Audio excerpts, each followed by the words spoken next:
Olá, meus amigos, tudo bem? Deus abençoe vocês nessa noite.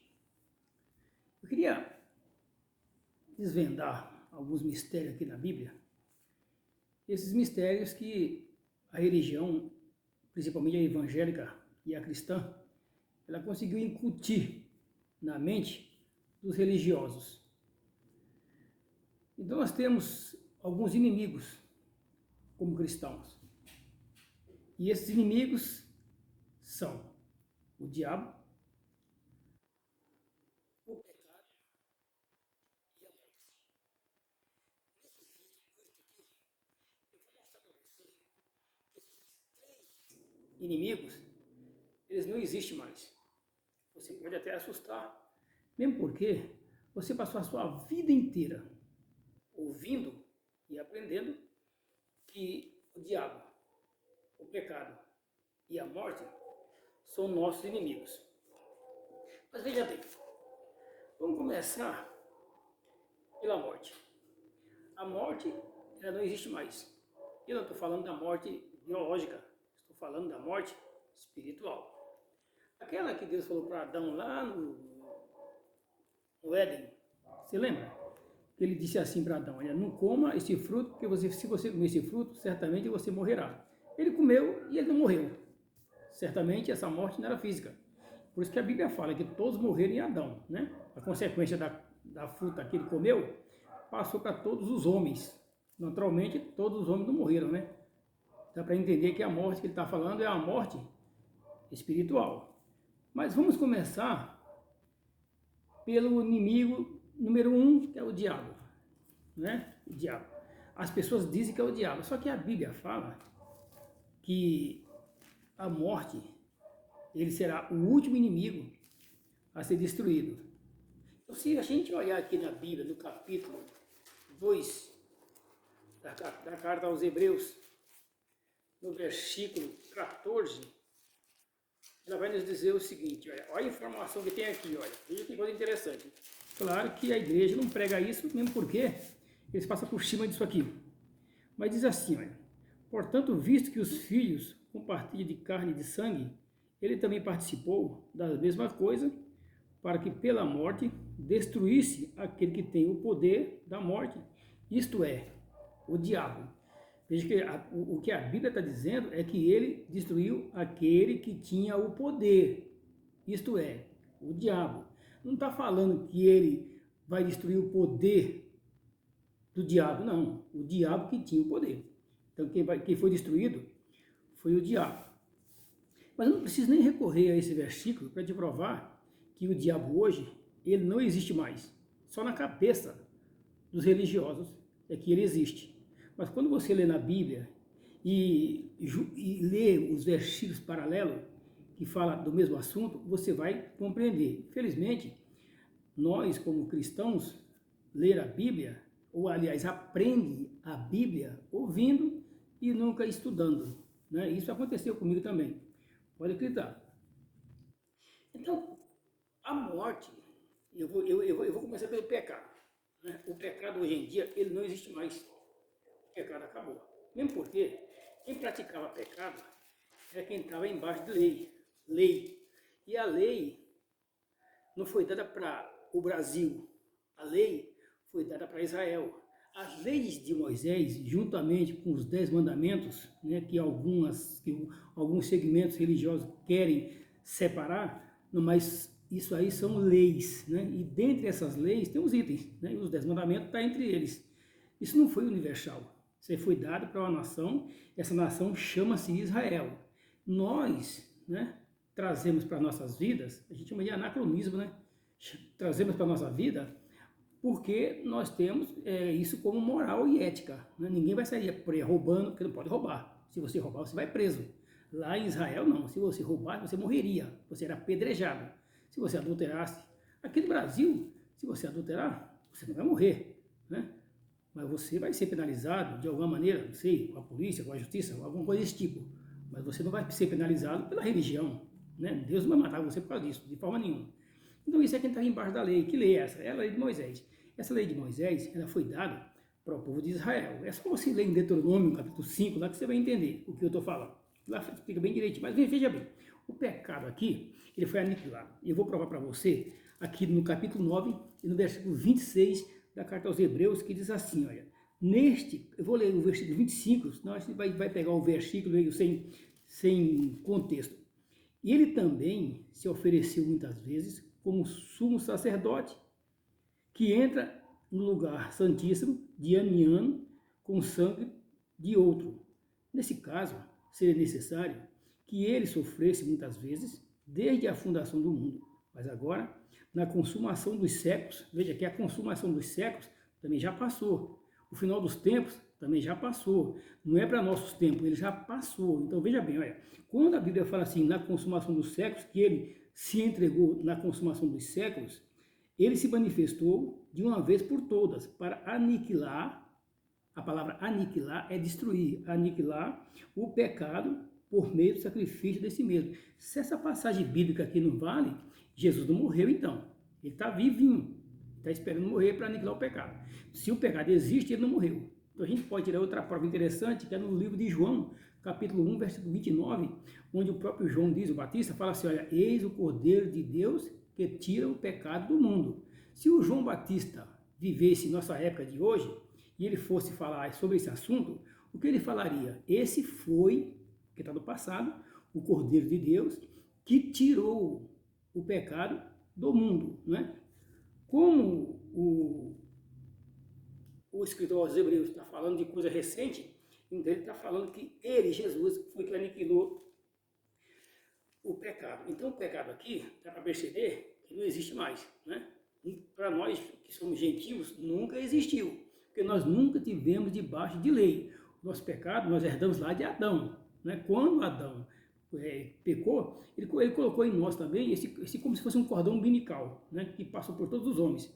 Esse cordão umbilical ele foi cortado quando o Senhor Jesus Cristo ele morreu e ressuscitou. Por isso que a Bíblia fala que todos morreram em Adão, mas todos foram vivificados em Cristo. Para dar mais uma endossada aqui nesse pecado e a sua inexistência, eu queria ler mais uma passagem bíblica, que está escrita em Romanos, capítulo 6, e no versículo 23. Isso aqui é bem conhecido da igreja. Diz assim, olha, porque o salário do pecado é a morte, mas o dom gratuito de Deus é a vida eterna em Cristo Jesus, nosso Senhor. Quando a Bíblia fala, o escritor aos Romanos, que é Paulo, ele fala assim que o salário do pecado é a morte, aí eu pergunto a vocês, a morte de quem? É a nossa morte? Porque se fosse a nossa morte, o nosso pecado seria pago através da nossa morte. Por isso que o salário do pecado é a morte. Então, logo, se você morresse, então o salário seria pago, né? E o seu pecado seria aniquilado. Então você não precisaria do sacrifício de Cristo. Mas quando ele fala que o salário do pecado é a morte, essa morte não é a morte do homem, essa morte foi a morte de Jesus. Porque a morte de Jesus, como sacrifício, é o único meio que pode fazer com que o pecado do homem seja completamente apagado. No capítulo 4, ainda da carta aos Romanos, no versículo 25, ele fala assim, olha, eu vou ler o 24 também, mas também por nossa causa, veja bem, por nossa causa, a quem a justiça será atribuída a nós, que cremos naquele que ressuscitou dos mortos, a Jesus, nosso Senhor. Ele foi entregue à morte por causa das nossas transgressões e ressuscitado para a nossa justificação. Aqui está dizendo assim, olha, ele foi entregue à morte. Em outra versão, na NVI, por exemplo, diz assim, ele foi entregue para pagar nossos pecados.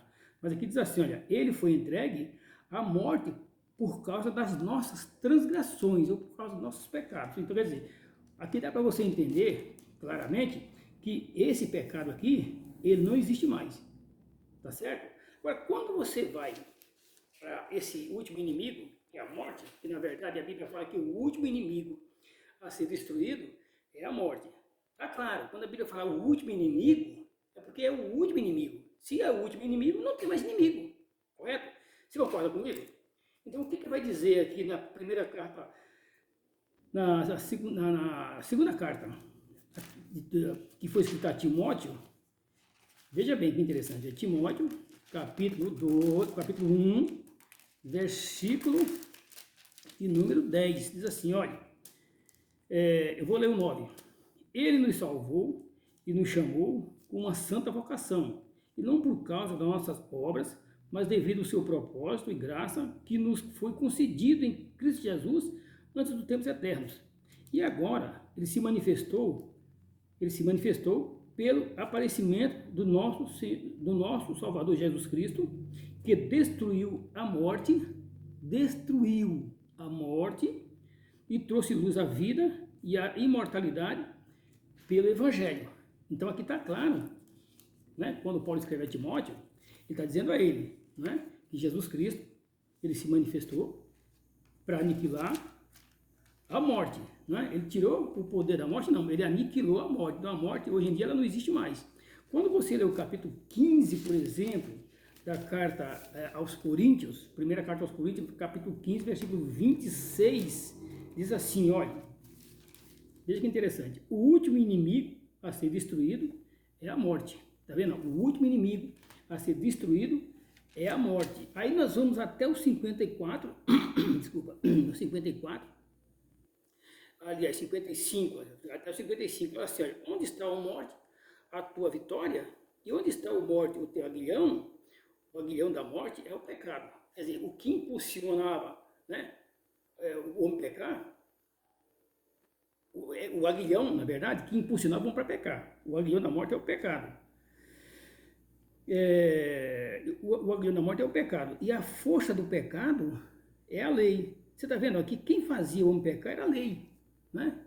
Quando a lei acabou, porque a lei acabou, né? Então a lei não existe mais. Se a lei, isso aqui também é outro tema, mas se a lei não existe mais, é sinal que o pecado também não existe. Quando você vem para Romanos capítulo 10, aqui também tem uma prova que para essa morte ser aniquilada, tinha que aniquilar também a lei. Né? E a Bíblia está dizendo aqui, ó, no capítulo 10 de Romanos, versículo 4, o seguinte, olha, pois Cristo é o fim da lei, né? Para a justificação de todo aquele que crê.